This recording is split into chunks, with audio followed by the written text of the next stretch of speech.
நீ என்இபியை கொண்டு வந்தாதான் ஏற்றுக்கொண்டால்தான் 2500 கோடி ரூபாய் கொடுப்பேன்னு சொல்றீங்க.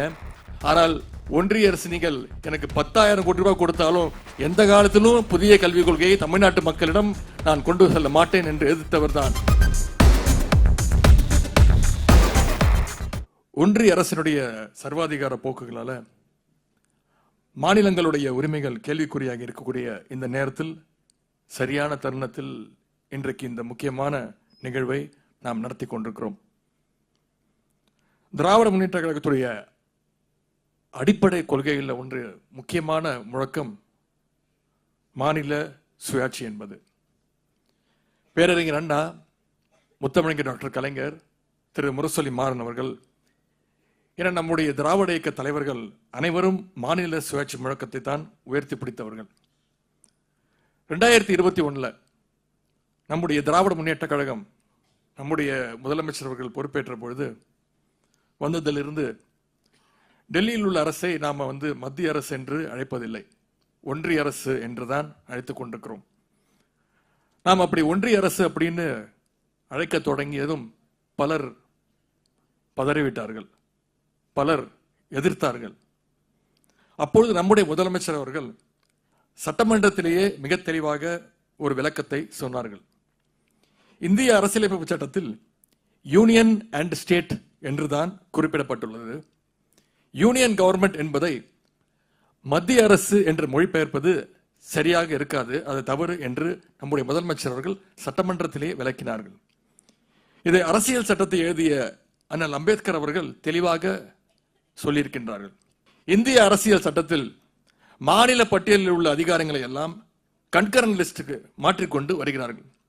குறிப்பாக மாநில பட்டியலில் உள்ள கல்வி உரிமையை நம்மகிட்ட பறிக்க முயற்சிக்கிறாங்க.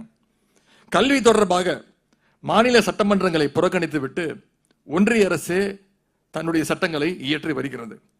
அதை எதிர்த்துதான் கல்வியை மீண்டும் மாநில பட்டியலுக்கு கொண்டு வர வேண்டும் என்று நம்முடைய முதலமைச்சர் அவர்கள் தொடர்ந்து உரிமை குரலை எழுப்பி வருகின்றார்கள். அதற்கான தொடக்கமாகத்தான் மாநில கல்வி கொள்கையை நம்முடைய முதலமைச்சர் அவர்கள் வெளியிட்டார்கள். ஒன்றிய அரசினுடைய national education policy, new education policy, NEP, இதை நம்முடைய முதலமைச்சர் அவர்கள் ஆரம்பத்திலிருந்து எதிர்த்து வந்தார். ஒன்றிய அமைச்சர் அந்த NEP-யை ஏற்றுக்கொண்டால் மட்டும்தான் நம்முடைய மாநிலத்துக்கு வர வேண்டிய கிட்டத்தட்ட 2500 கோடி ரூபாயை விடுவிக்க முடியும் என்று ஒன்றிய அமைச்சர் சொன்னார். ஆனால் இந்த புதிய கல்விக் கொள்கை ஏத்துக்கிட்டோம்னா என்னென்ன வரும்? தமிழ்நாட்டுக்குள்ள குலக்கல்வி வரும். அதாவது அப்பாவும் அம்மாவும் என்ன வேலை பார்க்கறாங்களோ, அப்பாவும் தாத்தாவும் என்ன வேலை பார்க்கறாங்களோ அதே தொழிலை நாமளும் செய்ய வேண்டி வரும் என்று அந்த கொள்கையை கொண்டு வர பார்க்கிறாங்க. அது மட்டும் இல்ல, மும்மொழி கொள்கை ஏத்துக்கிட்டாதான் 2500 கோடி ரூபாய் கொடுப்போம்.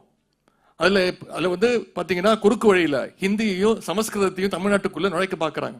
ஆனா நம்முடைய முதலமைச்சர்கள் மிக தெளிவாக எதிர்த்தார், சொன்னார், நீ NEP-யை கொண்டு வந்தாதான் ஏற்றுக்கொண்டால்தான் 2500 கோடி ரூபாய் கொடுப்பேன்னு சொல்றீங்க.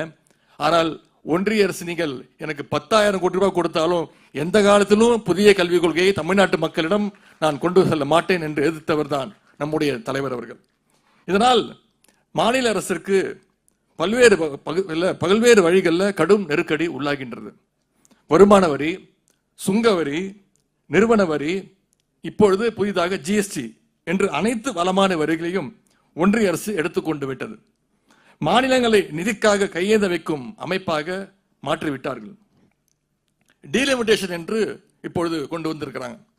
தமிழ்நாடு போன்ற மக்கள் தொகையை கட்டுப்படுத்திய மாநிலங்களுடைய மக்களவை தொகுதிகளை குறைக்கின்ற அந்த வேலையையும் ஒன்றிய அரசு செய்து வருகின்றது.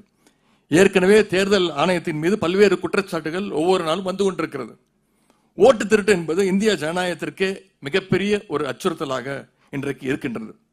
எதிர்த்து கேள்வி கேட்கும் மாநிலங்களுக்கு போதுமான நிதியை ஒன்றிய அரசு தர மறுக்கின்றது.